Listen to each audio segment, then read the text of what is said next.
I ćao svima ljudi, šta se radi? Danas ćemo pričati nešto o Krilinu. Tako da ljudi, obavezno lajkujte, subscribeujte se na moj kanal ako već niste i šerujte ovaj video.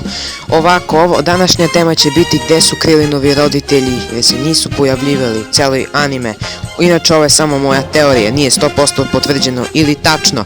Znamo da je Krilin spada u jedne od komičnih likova u celoj Zmajevoj kugli, Zed, u običnoj Zmajevoj kugli, u Zmajevoj kugli Super. Ali zapravo, gde su njegovi roditelji? Nikada nisu bili viđeni u samom animeu. Tako da ću danas to objasniti što je bolje moguće.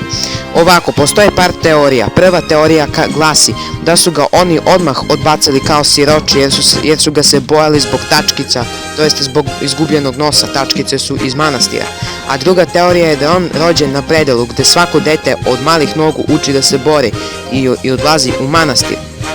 Tako da ljudi, veoma je moguće i da su ubijeni, na primjer kada je napad došao na zemlju i kada je uništio onaj grad, ako se sećate. Veoma je moguće i kada je kralj Piccolo bio u pitanju. Tako da je neka moja pretpostavka zapravo da su oni mrtvi.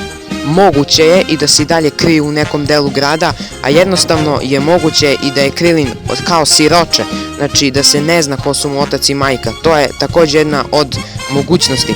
Ljudi, znači pišite u komentarima šta vi mislite o ovome. Iskreno, ja sam lupao neke glupe teorije, mada iskreno ovaj klip sam objavio samo da vidite da sam tu i da znate da nisam zaboravio na vas. I da, potrudit ću se što aktivniji da budem, ali ne mogu zbog toliko obaveza, prvenstveno škole. Pozdrav!